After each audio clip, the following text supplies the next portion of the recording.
way. Yes, and making sure that our kids know the yes ma'ams and the no sirs and thank you, and know how to dress, how to pull their clothes up, how to eat with the correct silverware and things like that. So I looked at a program that I wanted to make sure that would I felt that would touch our kids' life, and it is called Young Gentlemen. And this program is to turn boys into young, not just men, but gentlemen. So they would know how to carry themselves, know how to act, and know how to respond to all things in life. And I feel that it would take them a long way. I talked with Coach Coure, who is the president of the United Methodist Men at John Wesley United Methodist Church. And what better organization that can come together and embrace boys and help them to become the men that they can become. So United Methodist Men is just excited about helping the boys in our community, and we want everyone to know it's not just about John Wesley. Anyone can bring their boys from the ages 6 to 15 to join the Young Gentleman Ministry at John Wesley. They don't have to be a member. We just want them to be part of the ministry so they can grow, and parents can see a difference in their children. They can see a difference in their young boys, and they can see how they would change in life. They won't have to worry about them wearing their pants down. They don't have to worry about them having guns all the time. They won't have to worry about them using language that is inappropriate. So those are some of the things that we want to make sure that our young men are learning.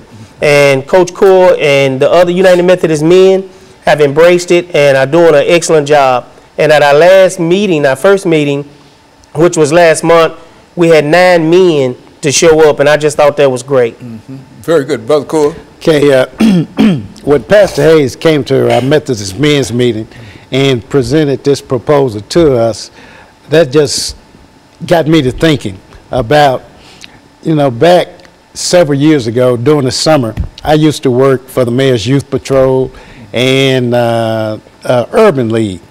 And I got thinking about, boy, what a great way that we can teach job readiness skills, because a lot of our young people do not have those skills. Also, conflict resolutions, and just various topics that young men need to know right now. Also, building self-esteem. Positive self-esteem is one of the big things that we need to have, because if you don't believe in yourself, you're not going to go out and be able to present yourself in a successful manner. And so I said, wow, we can do this, and also teach our young people, our young men, personal hygiene, how as they grow older, they go through different type of changes throughout their body, and they have to do certain things. So all of this fits right into what we were doing with the Urban League and the Mayor's Youth Patrol, and also showing them how successful work.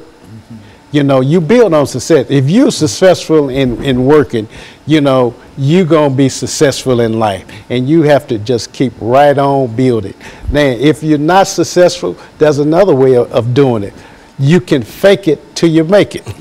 You can pretend that you are successful. Just go ahead and finally, when pieces start falling together, and you say, boy, I did it. I did it the right way. You can go ahead and make it throughout life. Each time that we talk about this as a topic, I like to raise the question in terms of educational, not only educational, but job opportunities for many of our young people, which is to say that we have a large unemployed area of young people.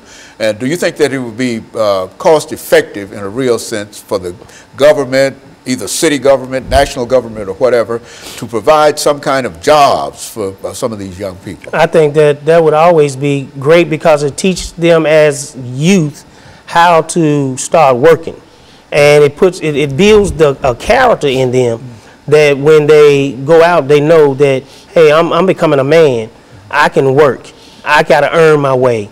And so, yes, it teaches them, and it embraces them to be on a workforce, not just out there doing something to make some money or to ease some money out of something else, but here they are working, earning. Here they are being respectful. Here they are saying that I am somebody, and I'm doing it the right way.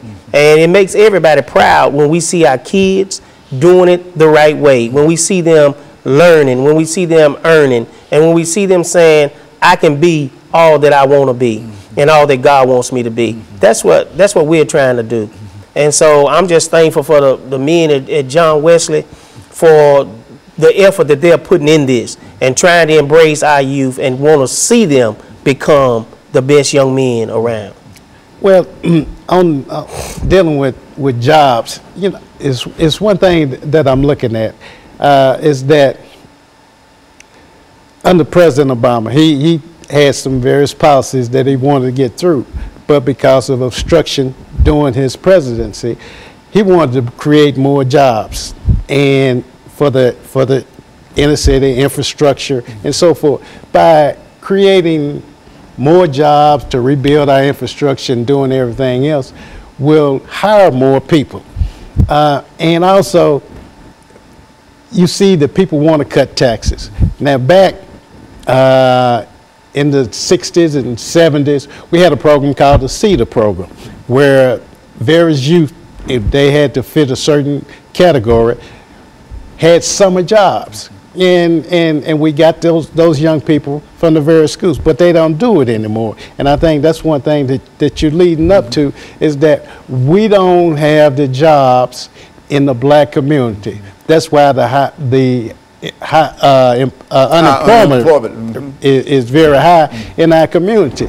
And I think one of the things that happened is that they said the federal government didn't have any money.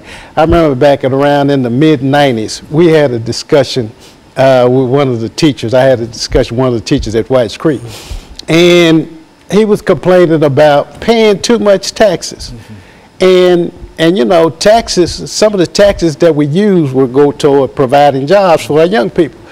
And I looked at him and I said, look, that's the last thing on my mind. I don't worry about paying taxes. I'm happy I have a job. Now, I know that some of these taxes that I pay is going to go back and help people who are less fortunate. So the amount of taxes I pay doesn't matter, and it's not hurting me anyway. They just thought the tax rate was too high.